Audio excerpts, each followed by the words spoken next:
Tuition സെന്ററിലെ online tuition ക്ലാസ്സിലേക്ക് എല്ലാവർക്കും സ്വാഗതം. നമ്മൾ 9ാം ക്ലാസ്സിലെ മാത്സ് ആണ് എടുക്കുന്നത്. മാത്സ് നമ്മുടെ 5th ചാപ്റ്റർ കേട്ടോ, സർക്കിൾസ്, വൃത്തങ്ങൾ എന്ന ഭാഗമാണ് നമ്മൾ എടുക്കുന്നത്. എല്ലാവർക്കും അറിയാം അല്ലെ സർക്കിൾസ് എന്താണ്? നമ്മളൊക്കെ നമുക്ക് വരയ്ക്കാൻ അറിയാം. ഒരു സർക്കിൾ വരയ്ക്കാൻ അറിയാത്തവരുണ്ടാവില്ല. എല്ലാവർക്കും അറിയാം. എന്തായാലും വലിയ ഭംഗിയൊന്നും ഇല്ലെങ്കിലും നമുക്കൊരു സർക്കിൾ വരയ്ക്കാൻ അറിയാം. ഇനി എന്തൊക്കെയാണ് സർക്കിളിന്റെ നമുക്ക് അറിയാവുന്നതെന്ന് നോക്കാം. നമ്മൾ അതിന്റെ ഈ പാഠത്തിൽ നമ്മൾ എന്താ പഠിക്കുന്നത്? ഒരു സർക്കിളിനെ നമുക്ക് അറിയാം, സർക്കിൾ വരയ്ക്കണമെങ്കിൽ ഒരു സെന്റർ വേണം. അറിയില്ലേ? എല്ലാവർക്കും അറിയാം. എന്നാൽ it should have A radius. അതിനെന്ത് വേണം? ഒരു റേഡിയസ് ഉണ്ടാവണം. എന്നുവെച്ചാൽ ഇത്ര ആരത്തിലായിരിക്കും നമ്മൾ വൃത്തം വരയ്ക്കുക. അപ്പൊ ഒരു സർക്കിളിന്റെ സെന്റർ എന്ന് പറഞ്ഞാൽ അതിന്റെ കേന്ദ്രം. പിന്നെ കേന്ദ്രത്തിൽ നിന്ന് വൃത്തത്തിലേക്ക് വരയ്ക്കുന്ന ഏത് പോയിന്റിലേക്ക് വരച്ചാലും അതാണ് ആരം. And that radius is equal. ഒരു സർക്കിളിന്റെ എല്ലാ പോയിന്റ്സും എഴുതി വെക്കാം കേട്ടോ. ഒരു സർക്കിളിന്റെ കേന്ദ്രത്തിൽ നിന്ന് വൃത്തത്തിലേക്ക് വരയ്ക്കുന്ന ബിന്ദുവാണ് ആരം. What's the radius? The line joining the center to the point in the circle. സർക്കിളിലെ ഒരു പോയിന്റും സെന്ററും തമ്മിൽ യോജിപ്പിക്കുന്ന, വൃത്തകേന്ദ്രവും വൃത്തത്തിലെ ഒരു ബിന്ദുവും തമ്മിൽ യോജിപ്പിക്കുന്ന ലൈനിനെയാണ്, രേഖയെയാണ് നമ്മൾ ആരം എന്ന് പറയുന്നത്. എല്ലാവർക്കും അറിയാം. കിട്ടി? What's radius? എല്ലാവരും എഴുതി വെക്കാട്ടോ. Radius. And what is diameter? Diameter നമുക്കറിയാം. എന്താ ഡയമീറ്റർ? 2r, 2 റേഡിയസ് ആണ് എന്ന് പറഞ്ഞാൽ വേറൊരു ഡെഫിനിഷൻ കൂടിയിട്ട് ഡയമീറ്ററിന് എന്താണ്? വൃത്തത്തിലെ 2 ബിന്ദുക്കൾ യോജിപ്പിക്കണം. പക്ഷെ അത് കേന്ദ്രത്തിൽ കൂടെ കടന്നു പോകണം കേട്ടോ. അതാണ് ഡയമീറ്റർ. ഈ കേന്ദ്രത്തിൽ കൂടെ കടന്നു പോകുന്ന ഏത് ലൈനും നമ്മൾ 2 വൃത്തങ്ങളെ യോജിപ്പിച്ചാൽ ദാറ്റ് ഈസ് ദ ഡയമീറ്റർ. അതാണ് നമുക്ക് എന്ത് വരുന്നത്? ഡയമീറ്റർ എന്ന് പറയുന്നത്. വ്യാസം. അപ്പൊ ആരം എന്താണെന്ന് കിട്ടി, വ്യാസം എന്താണെന്ന് കിട്ടി. ആരവും വ്യാസവും തമ്മിലുള്ള ബന്ധം എന്താണ്? ആരത്തിന്റെ ഇരട്ടിയായിരിക്കും.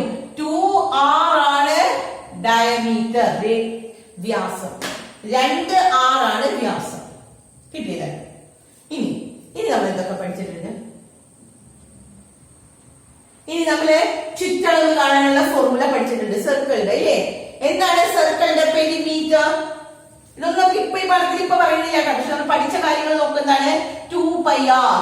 It is the perimeter of the circle. ഒരു സർക്കിളിന്റെ വ്യാസം എന്ന് പറയുന്നത്, പെരിമീറ്ററിന്റെ ചുറ്റളവ്. ഒരു വൃത്തത്തിന്റെ ചുറ്റളവ് എന്ന് പറഞ്ഞാൽ 2πr ആണ്. എങ്കിൽ അതിന്റെ ഏരിയ എന്താണ്? സർക്കിളിന്റെ ഏരിയ പരപ്പളവ് πr². ഇത്രയൊക്കെ നമ്മൾ പഠിച്ചതാണ് അല്ലെ? പിന്നെ നമ്മൾ പഠിച്ചിട്ടുണ്ട് ആർക്ക് പഠിച്ചിട്ടുണ്ട്. വൃത്തത്തിന്റെ ഒരു ഭാഗം, അതിനെ നമ്മൾ ചാപം, ആർക്ക് എന്നൊക്കെ പറയും. പക്ഷെ ഇവിടെ നമ്മൾ പഠിക്കാൻ പോകുന്നത് വൃത്തത്തിന്റെ ഒരു സർക്കിളിന്റെ, ഇത്രയൊക്കെ നമ്മൾ പഠിച്ചു കഴിഞ്ഞതാണ് കേട്ടോ. ഇനി നമ്മൾ പഠിക്കാൻ പോകുന്നത് സർക്കിളിന്റെ കോഡ്. കോഡ് എന്ന് പറഞ്ഞാൽ ഞാൻ. എന്താണ് ഞാൻ എന്ന് പറയുന്നത്? ഡയമീറ്റർ എന്ന് പറഞ്ഞാൽ എന്താണ്?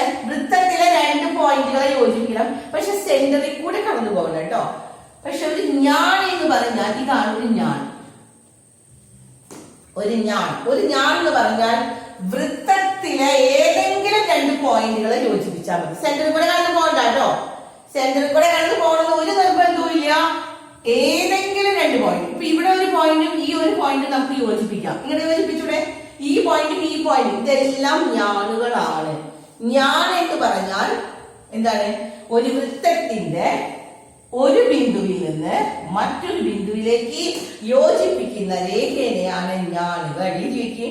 വൃത്തത്തിന്റെ ഒരു ബിന്ദുവിൽ നിന്ന് വേറൊരു ബിന്ദുവിലേക്ക് യോജിപ്പിക്കുന്ന ലൈനെയാണ്, രേഖയാണ് ഞാനുകൾ എന്ന് പറയുന്നത്. And what's called?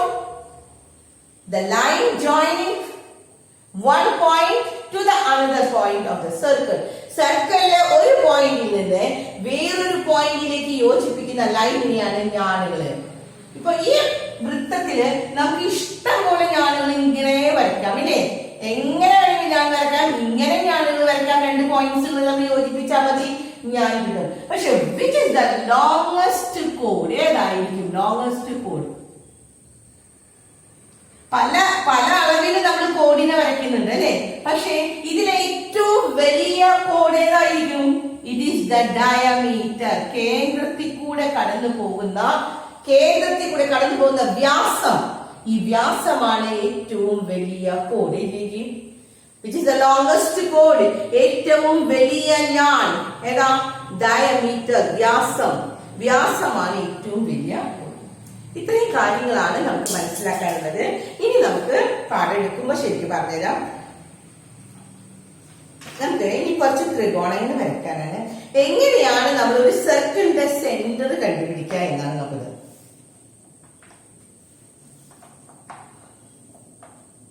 ഫസ്റ്റ് നമ്മുടെ തിയറി എഴുതി വയ്ക്കാം. എന്നിട്ട് തിയറി ഓരോ തിയറി പ്രൂവ് ചെയ്യാം കേട്ടോ. ഫസ്റ്റ് പറഞ്ഞിരിക്കുന്ന തിയറി, ഒരു വൃത്തത്തിലെ, എല്ലാവരും പേജ് നമ്പർ 64ലാണ്, വൃത്തത്തിലെ ഏത് രണ്ട് ബിന്ദുക്കളും യോജിപ്പിക്കുന്ന വരയുടെ ലംബ സമഭാജി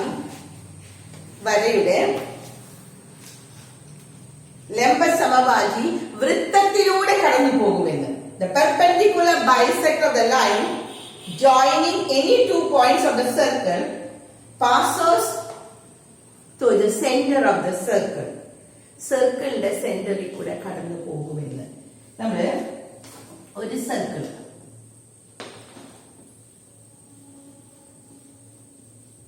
നമ്മൾ പ്രൂവ് ചെയ്യാൻ പോകാം. തിയറി കഴിഞ്ഞു എല്ലാവരും നോക്കാം. ഒരു സർക്കിള്, ഈ സർക്കിളിന്റെ ഏതെങ്കിലും രണ്ട് പോയിന്റുകളെ യോജിപ്പിക്കുന്ന ലൈൻ.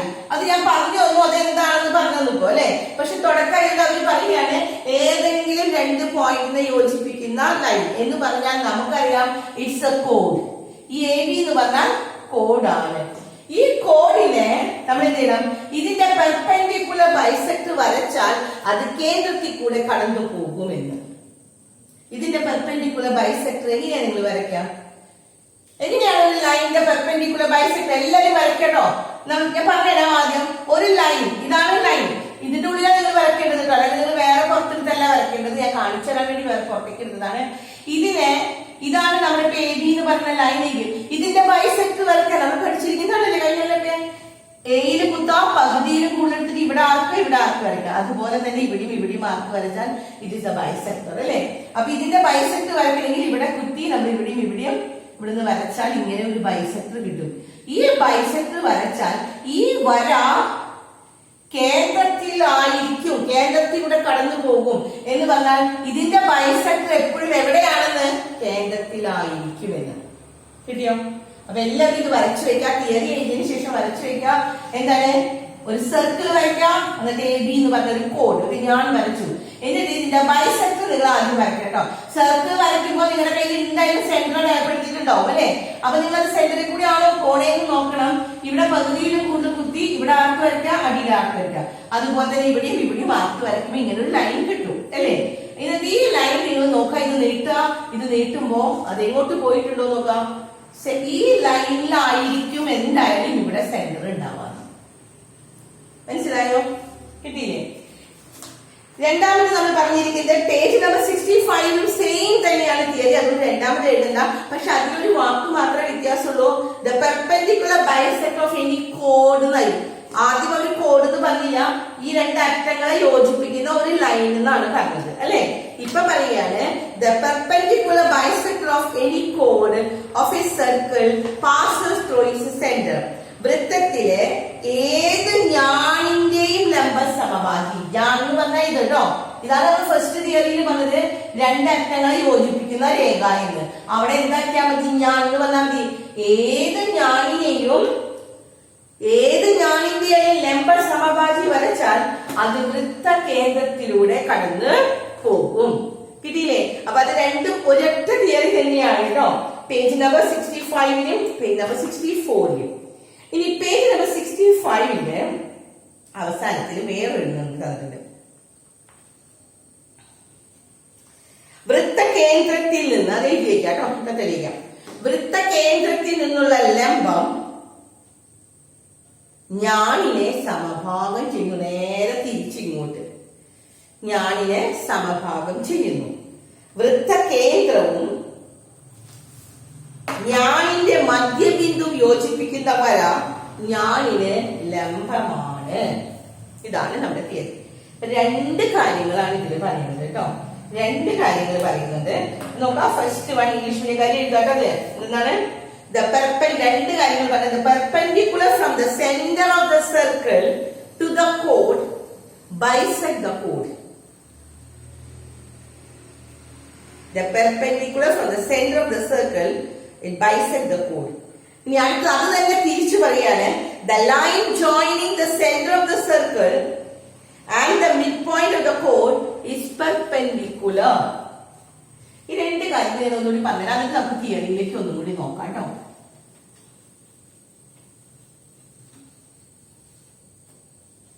ഫസ്റ്റ് നമ്മൾ പറയാണ് ഒരു സർക്കിൾ. ഈ സർക്കിളില് നമ്മളൊരു കോഡ് വരച്ചു. നമ്മൾ ആദ്യത്തെ തിയറിയിൽ എന്താ പറഞ്ഞേ? ഇതിന് ഈ സൈഡ് തിയറികളെല്ലാം ഒറ്റയ്ക്കണം. കാരണം പ്രൂവിങ് വരുമ്പോ തെളിയിക്ക് വരുമ്പോ ഇതൊക്കെ എഴുതണം. എല്ലാം ഒറ്റ കാര്യം തന്നെ പറയുന്നത്. അത് തിരിച്ചു മറിച്ച് വെച്ച് ഓരോന്ന് പറയുമ്പോ ഓരോ തിയറി ആക്കണം. ഇവിടെ എന്താ പറയുന്നത് നോക്കി. ഫസ്റ്റ് തിയറി എന്താ പറഞ്ഞത്? നമ്മൾ ഈ ഒരു ഞാണ് ഇതല്ലേ കോഡ്. ഈ കോഡിന് ലംബ സമഭാജി വരച്ചാൽ, ഒരു പെർപെൻഡിക്കുലർ ലൈൻ വരച്ചാൽ അത് സെന്ററിൽ കൂടെ കടന്നു പോകുമെന്ന് നമ്മൾ ചെയ്തു കഴിഞ്ഞു.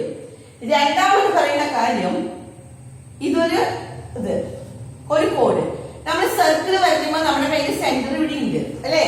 ഈ സെന്ററിൽ നിന്ന് നേരെ നിങ്ങളൊരു 90 ഡിഗ്രി ഇങ്ങ് വരയ്ക്കാം.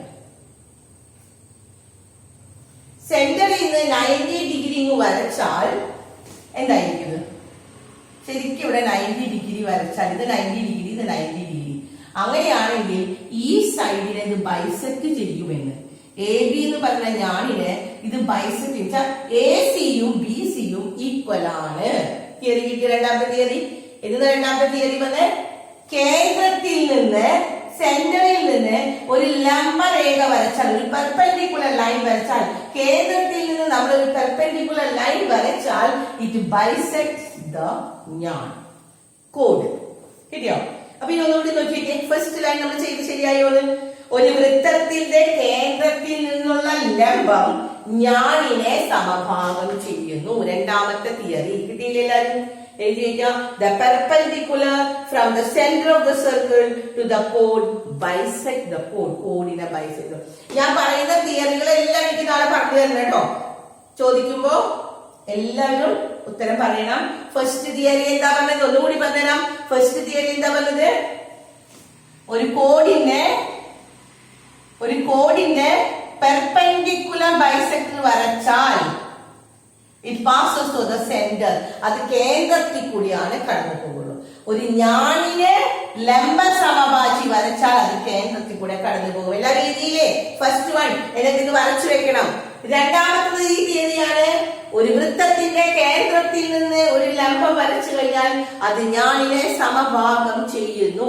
അതും നിങ്ങൾ വരയ്ക്കണം. വെറുതെ റഫ് ഫിഗർ അല്ല കേട്ടോ. ശരിക്കും ഒരു സർക്കിൾ വരയ്ക്കാം. ഒരു അളവെടുത്തിട്ട് 2 സെന്റിമീറ്റർ അല്ലെങ്കിൽ 3 സെന്റിമീറ്റർ ഒരു സർക്കിൾ വരയ്ക്കാം. എന്നിട്ട് നിങ്ങൾ ഇവിടെ ഒരു കോഡ് വരയ്ക്കാം. എവിടെയെങ്കിലും ഒരു ലൈൻ വരയ്ക്കാം. എന്നിട്ട് കേന്ദ്രത്തിൽ നിങ്ങൾ പ്രൊട്രാക്ടർ വെക്കാം. സെന്റർ നമുക്ക് അറിയില്ലേ? ഇവിടെ ഇങ്ങനെ പ്രൊട്രാക്ടർ ഇങ്ങനെ വെച്ചിട്ട് എന്ത് ചെയ്യണം? ശരിക്കും 90 ഡിഗ്രി നോക്കാം.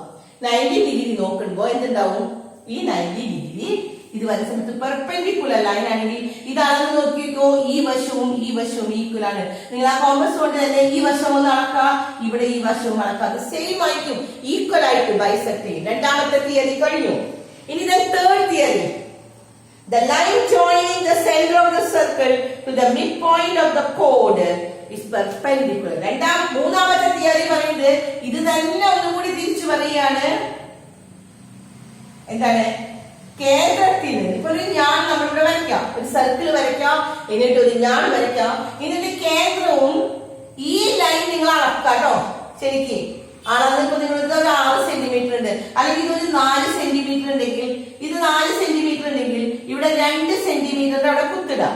എന്നിട്ട് ഇതിന്റെ സെന്ററും ഈ മിഡ് പോയിന്റ് തമ്മിൽ യോജിപ്പിക്കാൻ. അത് യോജിപ്പിച്ചാൽ it should be 90 ഡിഗ്രി ആയിരിക്കും. കിട്ടിയോ? ഈ 3 കാര്യം ഒറ്റ കാര്യം തന്നെയല്ലേ പറഞ്ഞത്? പക്ഷെ അത് 3ഉം തിരിച്ചു മറിച്ചു. കാരണം ആദ്യം പറഞ്ഞത് ഈ ഞാനിനെ സമഭാജി വരച്ചു കഴിഞ്ഞാൽ, ലംബ സമഭാജി വരച്ചാൽ അത് കേന്ദ്രത്തിൽ കൂടെ കടന്നു പോകും. രണ്ടാമത് പറഞ്ഞത് കേന്ദ്രത്തിന് നമ്മൾ ലംബം വരച്ചു കഴിഞ്ഞാൽ, കേന്ദ്രത്തിൽ നിന്ന് സെന്ററിൽ നിന്ന് നമ്മള് പെർപെൻഡിക്കുലർ ലൈൻ വരച്ചാൽ ഇറ്റ് ബൈസെക്ട് ദ കോഡ്, ഞാനിനെ സമഭാഗം ചെയ്യും. മൂന്നാമത് പറയാണ് ഇത് ഞാനിനെ സമഭാഗം ചെയ്യുന്നു പറഞ്ഞു. അപ്പൊ ഇതും ഇതും കൂടി ലംബമാണെങ്കിൽ ഞാനിനെ സമഭാഗം ചെയ്യും. അപ്പൊ അത് തന്നെ നമ്മൾ തിരിച്ചു ചെയ്ത് നോക്കാണ്. ഈ കേന്ദ്രത്തിന്റെ ലംബം വരച്ചാൽ ഞാനിനെ സമഭാഗം ഈക്വൽ ആയിട്ടാണെങ്കിൽ നമ്മൾ ഇതിന്റെ മിഡ് പോയിന്റ് അങ്ങനെ അടയാളപ്പെടുത്താം.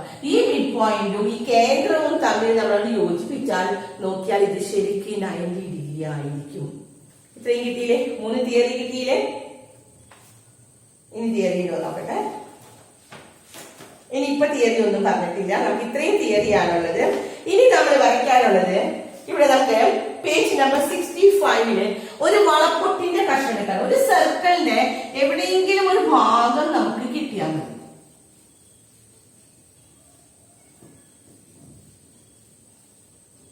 സർക്കിളിന്റെ ഒരു ഭാഗം നമുക്ക് കിട്ടിക്കഴിഞ്ഞാൽ നോക്കാം, ഒരു സർക്കിളിന്റെ ഒരു കഷ്ണം നിങ്ങള് കോമ്പസ് വെച്ചൊന്നും വരയ്ക്കരുത് കേട്ടോ, സെന്റർ ഉണ്ടാവരുത്.